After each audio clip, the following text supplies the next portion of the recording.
Il y a de ces joueurs qui marquent incontestablement leur époque. El Hadji Diouf en fait inéluctablement partie. L'ancien meneur de jeu des Lions de la Teranga continue à ce jour d'animer le monde du football avec ses déclarations choc avant d'être nouvellement permis de s'asseoir sur le banc aux côtés de Aliou Cissé. L'ancien joueur de Liverpool a eu des hauts et des bas avec la sélection nationale du Sénégal.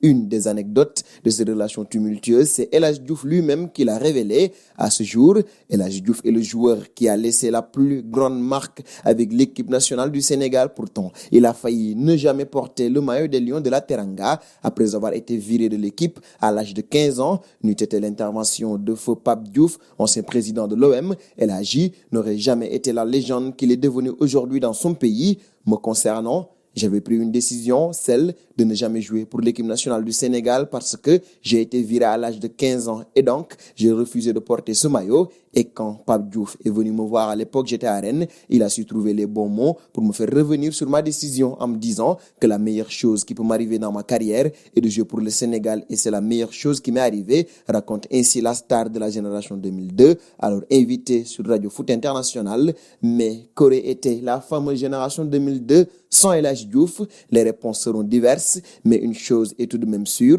avec El Hadji Diouf, c'était le spectacle assuré. Le natif de Saint-Louis débute sa carrière internationale le 23 avril 2000 face au Bénin pour une victoire 1-0 du Sénégal. Et durant les éliminatoires de la CAN et la Coupe du Monde de football 2002, El Hadji Diouf permet au Sénégal de se qualifier pour leur première Coupe du Monde en finissant deuxième meilleur buteur des éliminatoires avec 9 buts. Cette performance lui vaut le Ballon d'Or africain 2001. Le Sénégal échouera tout de même en finale de la CAN 2002 face au Cameroun au tir au but, mais Diouf est élu meilleur joueur de la compétition. El Hadji Diouf a connu son heure de gloire lors de la Coupe du Monde 2002 lorsque les Lions de la Teranga atteignent les quarts de finale de la compétition contre la Turquie, chose qu'une seule équipe africaine avait jusque-là réussi, c'était le Cameroun en 1990. Après avoir battu 1-0 l'équipe de France, championne du monde et d'Europe, Diouf fut d'ailleurs le passeur décisif durant ce match et durant cette Coupe du Monde. El Hadji Diouf et ses coéquipiers Khalilou Fadiga et Henri Camara explose aux yeux du monde. Le Lensois impressionne tout le monde de par ses dribbles, sa technique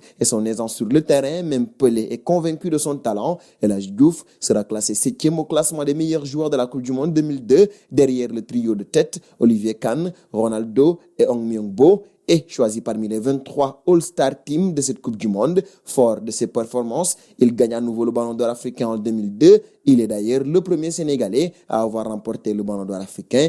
Il glanera ce trophée à 2 reprises et c'est d'ailleurs sur un quiz et en lien à ce premier Ballon d'Or africain de El Hadji Diouf que nous fermerons cette chronique du jour.